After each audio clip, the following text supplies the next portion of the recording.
Good morning, everyone. I'm Julie Livingston of Want Leverage Communications, back for another episode of PR Patter, the semi-weekly show where I speak to the amazing people from across my public relations and marketing network.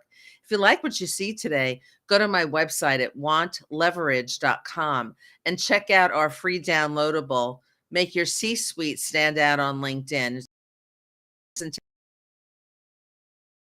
Ways you really raise the visibility of your executive.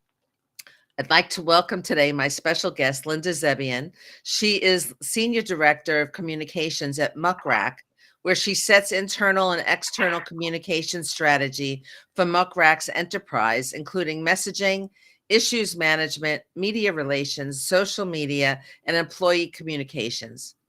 Linda joined Muckrack in January 2022 as its first ever director of communications. She previously spent a decade in various communications roles at the New York Times, developing and executing communication strategies for the business side of the company. So welcome back, Linda. It's great to see you again. Thank you so much for having me, Julie. I think this is my third time with I you, think and I'm so. so excited to Yeah. join you again. Yeah, It's yeah. wonderful. It's wonderful. So, I think it's fascinating that you were Muckrack's first director of communications. Tell us a little bit more about your backstory, Linda, and how you got there. Sure. So I've sort of always worked kind of at the intersection of media and PR. I was a journalist for a brief moment covering the magazine industry when magazines were still hot, hot, hot, and then I moved over and worked at Consumer Reports for a while. For those of us who still who remember uh, or still read that publication, and then I worked at the New York Times, as you mentioned, for 10 years, and I was really intrigued by what Muckrack was doing and Muckrack's mission, sort of at the corner of media and journalism and public relations, and the mission to sort of build relationships around that community. And so when I saw they were looking for their first communications person, I said, "What an interesting job, and what a place to add my perspective and my experience, and be a voice for PR people that I think our industry really needs." And I was really excited about the role, and I've really built the role and built the team at Muckrack, and it's an honor, and I really enjoy working here. So That's so great. Well, yeah, we're going to talk today about a topic that I think is on everybody's mind, and that is the state of AI and PR this yes. year. Mm. And I know you've been studying this for a couple of years now, so you have some great historical knowledge as well, and so you could tell us where we are now and where we've come from. I mean, the escalation and the usage of AI and PR is just huge. Yes. So this is our third study of AI usage among PR and communications professionals. We surveyed over 1,000 PR pros in November and December of 2024, and we really looked at the trends. Our first one was in March of 2023, and then we surveyed again at the end of 2023, and then again, obviously, at the end of 2024.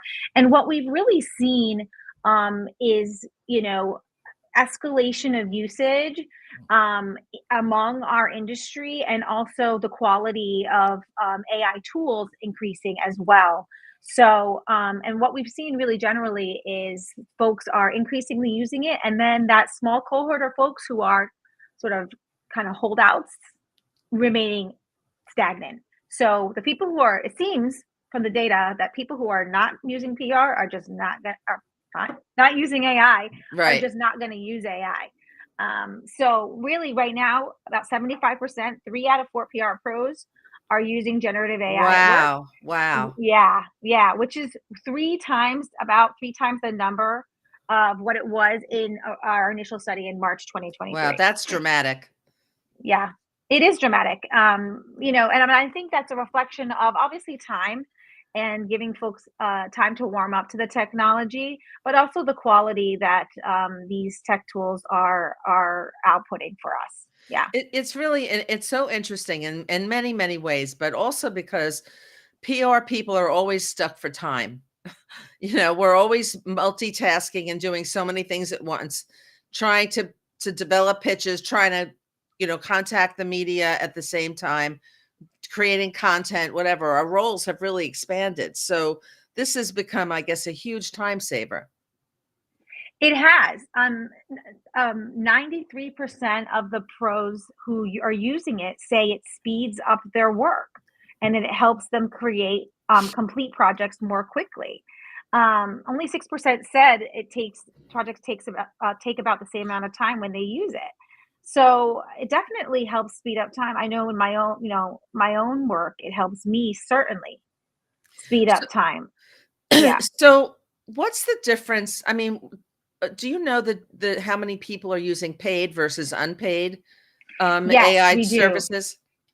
Yeah, so more than half of PR pros are using paid AI services, and about a third are using more than one paid service, and then another 27% are using only one paid service, and then the remaining 43% are just using free tools. So like a Chat GPT, for example, a paid service would be like something that maybe comes along with you if you're using Microsoft. Office or something would be like a Copilot, a free tool, ChatGPT, or like Muckra Express Pal, something like that is a free service. But Right. then there's paid tools like ChatGPT Enterprise would be like an example of a paid tool. I've been using Perplexity myself. Okay, yeah, right. That's Although another I good should use example. the Muck Rack tool since I'm a Muck Rack subscriber. Yes, and Duh. that has a right. Well, that has a free element, and then a paid version as well, like kind of a layered approach. Yeah. So in terms of disclosure, Yes. is this where do we stand on this issue of disclosing the use of AI to clients or not? Yeah, so there's a bit of a and we found this last year too. There's a bit of a differentiator here between how brands think how the brands think agencies should be disclosing their use of AI, and how agencies think they should be disclosing their use of AI um, to their clients. So if you work at a brand, um, uh, they believe about 37% of folks at brands think that their agencies should disclose the use all the time, whereas agencies about 20% of folks at agencies think that's the case. Um, they're trying to find the right balance, really. Like 39% of folks at brands say it depends, and then 36% of folks at agencies say it depends. So I think it 20% of PR pros at agencies disclose all of their agent all of their use all the time. Um, so again, it really depends. I think at Muckrack, our kind of advice is that it really does depend. If you're an agency and your client has told you, we need to know all the time, and we need to know Well, what tools you're then, using, yeah, and you need to be transparent about that. If, like, say you're working in financial services or government or something, they need to know what tools you're using and what you're inputting into that system, right? So I think it really, if maybe you're working in food or something, maybe it's a little bit of a lighter topic and you're using Chat GPT to come up with an idea, I think it's a little bit less risky. right. How are PR professionals using AI now? What parts of our job are they using it to do? Yeah, so most folks, 82% are using it to ideate and brainstorm, which makes a ton of sense, right? Yeah. Help me think of, gosh, a pitch idea or something.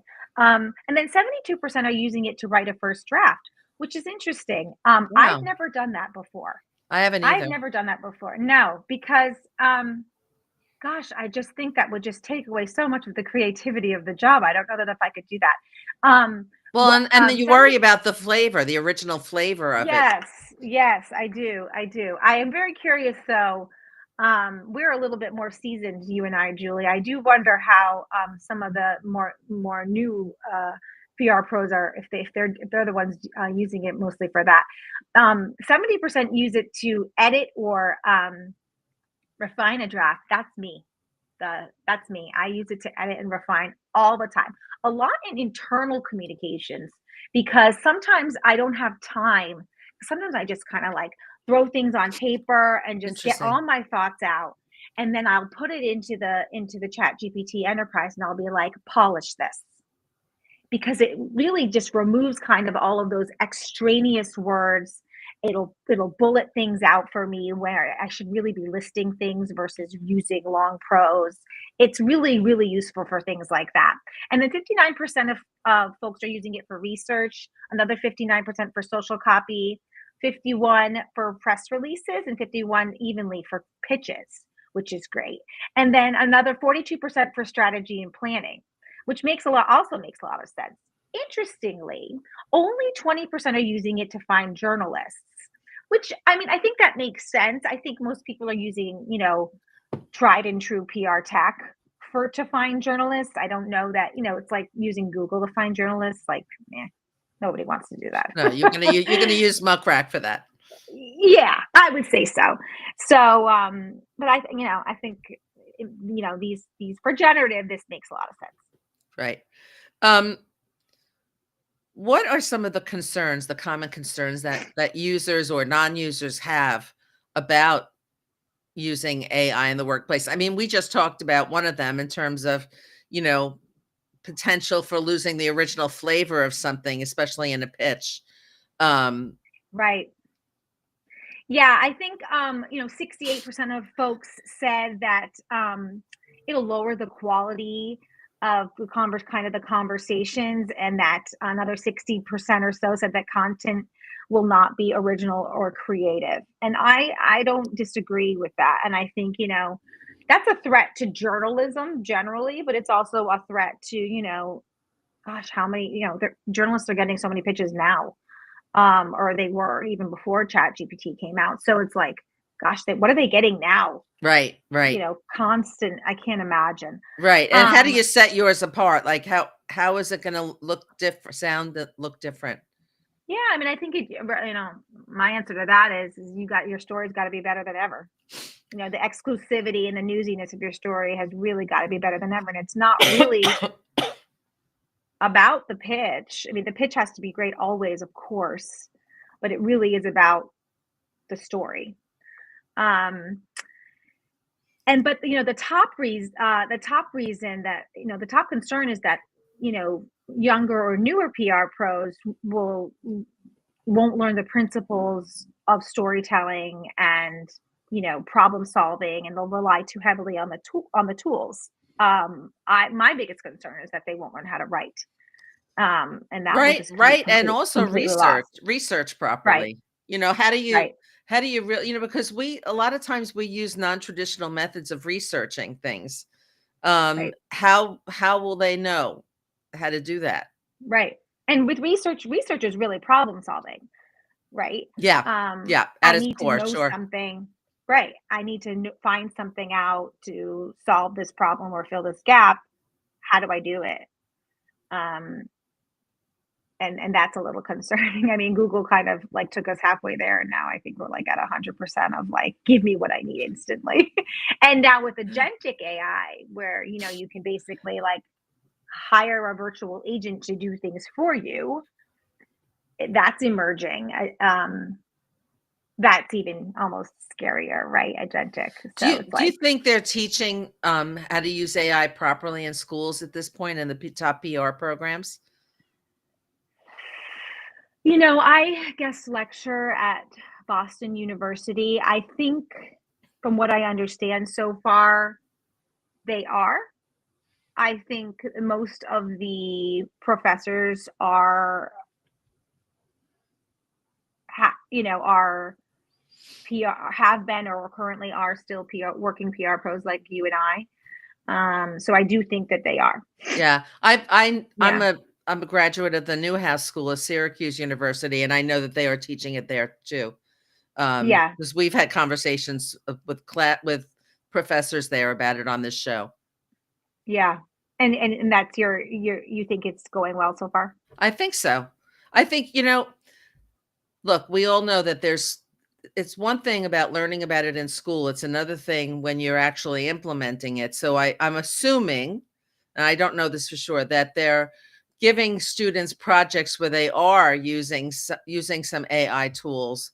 Or I guess students might just gravitate to them without any prompting, because Right. they're growing up as digital natives and they just they just go for those kind of tools without maybe trying the traditional first. I don't know if that makes sense, but No, um I get it. Yeah, it does. you know but because for a while, until now, really, I've been using the generative AI tools as a next step to what I've already created. Right. And now I And I think I think it's changing so that you can really just put in some basics and have it spit out something that's more of a first draft. Yeah. I do worry about just creativity in that too. Not just hard skills, but Yeah. Yeah, no, yeah. I totally agree with you. Um, what what do you think is coming up next in terms of the development of these kinds of tools? Yeah. I mean, I definitely think the agentic that I mentioned. So, um, less so like create content for me, but more so like actually take actions for me and m- you know, like take action for me, be an agent for me, is next. There's all these environmental concerns of AI, and that's kind of what like the holdouts are, a lot of concerns around that. Um, and I'm very curious to see, where journalism goes, how AI is going to impact journalism, and uh, less so of the written word and more so in the sort of video and graphic space. Um, and so Well, we'll see. yeah, I mean, right, we're losing journalists left and right. So, Right. how will this I know this is going to be a time saver for journalists who are now covering multiple beats and have so much pressure on them to generate, solid content, but Right. will it diminish the quality over time, or will that keep getting better? Exactly. Exactly. Those are my big questions. And our state of journalism report will be coming out in a few months, and I'm very curious to see how those numbers are ticking up in terms of their use as well, because I think their use also impacts, how we pitch and how we reach out to them and what kind of, stories they're interested in and formats and things like that as well. That's great. Um, Yeah. in terms of policies, internal Yeah. policy around AI, where do we stand there? Because the last time we spoke, there were very few policies really that, this was still a subject that was very up in the air, Yeah. whether companies had a policy, whether they were kind of keeping it, really close to the vest and not revealing of when they're using AI to clients, if they're an agency, et cetera. Yeah. Yeah. So I think because more time has passed, obviously more companies have policies in place. So it was 21% last time we surveyed about a year ago. Now it's up to 38% have Oh, AI wow. policies in place. So that's good news. Yeah. But still, about more than half, 55%, don't have a policy in place. For those who do have a policy, 60% are strictly following it, which is really good news. And then another third or so say they're mostly following it. So that's good news. What does that mean? Right. Oh, I'm Yeah. sure like, they have certain, probably like note taking apps that you're allowed to use. And some people might probably, use one they like that's not under the Right. stuff like that. Yeah. Or you have to save it to the cloud and not locally or something like that. Um, so that's good. And then in terms of training, up from 21% last year, companies are offer about a third of companies are offering training. I think training is essential You can't just give folks, here's some tools, figure it out. Real training. Here's how to use it to your, the best of your advantage. Like we can empower our people and help them be the most efficient and effective at their job if we train them, right? Wait, what? You know, What? we need to train folks. Like, I mean, like here's some tools we spend all this money on, but we're not, like let's train folks and empower them. That we And continue the training, make it an Yes, ongoing learning program so that exactly. number one, that employees really see how companies are valuing this tool and they want to use it in the right way. Exactly. Exactly. Because technology is moving faster than anybody can keep up with. So we need to keep that training up as well. So do you expect that the numbers are going to rise? I mean, that's sort of Yes. a dumb question. It's Yes. obviously going in that direction. Absolutely. I can't wait to see what happens next year. Wow. So your next report you said is coming out this spring on. Yes. So we have State of Journalism coming up. That's like one of our most popular reports. And so we will ask AI questions. We have State of PR, which is again one of our also like our biggest reports of the year. Then we have State of Work-Life Balance that we do for both PR and journalism, which we first started last year, which is really interesting because we're really looking at like, you know, mental and emotional health of what it's like to work in our industry. I love this report. Love this That's report. fascinating, especially now Yes. with all the return to office edicts that are going out. Yes. Because I would imagine, I'm just projecting here, that for many PR professionals, it was, well, who are women, that, remote work was really a bonus. And Yes. it And really was, it's really an imperative for women. Yes, and you're hearing about like, the federal, what's going on in the federal government of all these employees being having to return back to work in Washington. Um, I think so, and we know that the job is stressful. Like we know working in corporate comms and PR is extremely stressful. I think, was like I remember seeing a report years ago, it was like neurosurgeon, like CIA agent, PR executive. It was like third. And I won't forget it. And I sent it all around to my friends and we were like, Yeah. duh. We were like, duh. Up at 4 a.m. making to-do lists. Today show producers calling you, texting you at 2:30 a.m. Like, we've all been there. So that's a really important one. And then we always do our state of measurement report, et cetera. So excited. My connection. I'm trying to get back on camera here. No worries. Oh, wow. I love technology, Linda. Speaking of anyway, it was great having you back. And I hope you'll come on again sometime to talk about I'd love to. reports. But thank you so much. And how can people reach you if they want to get in touch? Yeah, thanks for having me. You can reach out to me on LinkedIn or you can email me, linda@muckrack.com. Okay, Linda, have a great day. Everyone else, Thank please you. visit my website at wantleverage.com and download Make Your C-Suite